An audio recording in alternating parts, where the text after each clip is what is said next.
Good evening, everybody. Welcome to the 5-minute chat with us and our special guest, Mark. Tonight's question is a really nice one. Do you set aside part of your budget for self-care even when finances are tight? Let's chat. Have fun, ladies and gentlemen. Okay, who wants to start? I'll absolutely start. Yes, yeah. I do. I absolutely do. Self-care is absolutely important, especially for somebody who actually work in healthcare. So for me, I exercise daily. So part of my way of actually taking care of myself is to actually engage in. I actually go to the gym quite often, and that's part of me spending that 1 hour I can to actually focus on myself to actually release whatever stress there might be that comes with the job, or even dealing with issues, family issues, or I'm actually an active member in the community as well. So dealing with issues, you have to actually practice self-care. So I'm actually big on that. So yeah, I do set aside part of my finance for that. Awesome. For me, I would say if it comes to something you have to pay for, let's say hair, makeup, or like eyebrow, anything you pay for, maintenance, I would say if budget is tight, I will definitely keep everything on the air for myself. On the air, never, I don't skip it. But everything else, like for me, like, look, my nails are not done. I do my nails when I do them by myself. And that can definitely be a skip. Also, I find that I don't need to go to the gym. What I can do instead is I love to go hiking. There's a lot of things I can do that cost nothing to keep myself in shape. So if money is tight, I think I just try to use different activities, even actually going out with girlfriends or my husband, even to go out and have fun and exercise at the same time. And it's free. I think with me, sorry, Stephanie, go ahead.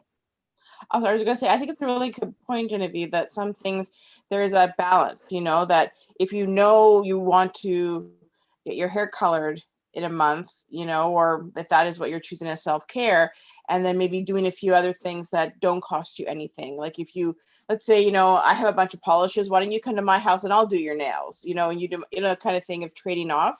But having just those little things, sometimes it doesn't have to be like really expensive. It could be like, it could be treating yourself to, I don't even think of it as like a thing like that's tangible. What if I just treated myself to an ice cream? Like I just needed it that day, and little things. And then if it was something bigger, I would save up for it. But I feel that I'm worth it. I work really hard, and I would do my best for sure to fit it into the budget. With me, I always make sure I fit my nails in. Nails are a hard thing for me to keep in track with nail polish and everything because it doesn't stay on.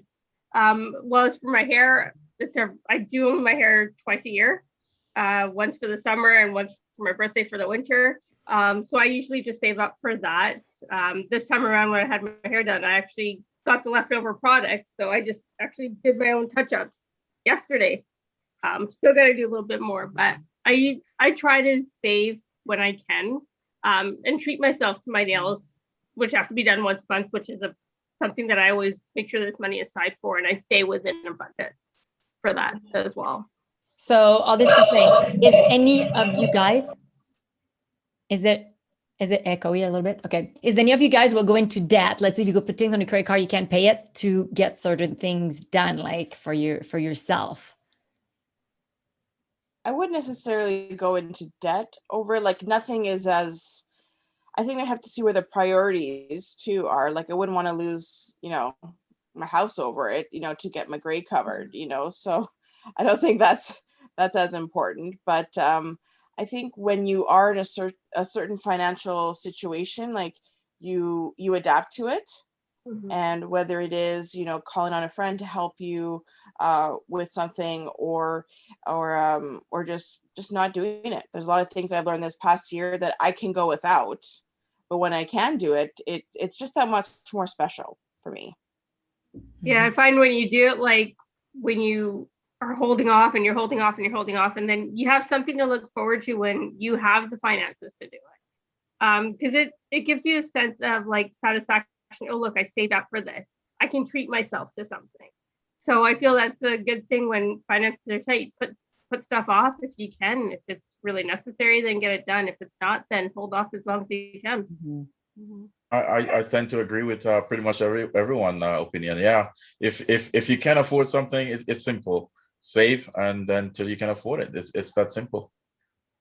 Awesome, guys. I was saying this because I know someone, a good friend of mine, it was naturopath, chiropractor, then there was a physio, then there was after this, there was the massage therapist, and then the massage at the spa, and then there was the nails, the facial. There was so many things. All those things became a habit, and because it was always there, it became like a lot of bills were there. And then when money got tighter, 5 minutes.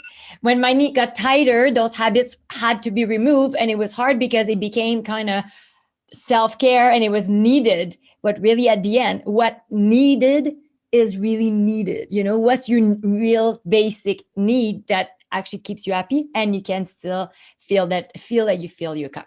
So on those words, guys, for everyone that's listening to us, please follow us, subscribe, send us some questions. We want to know what you think, and we'll see you next time.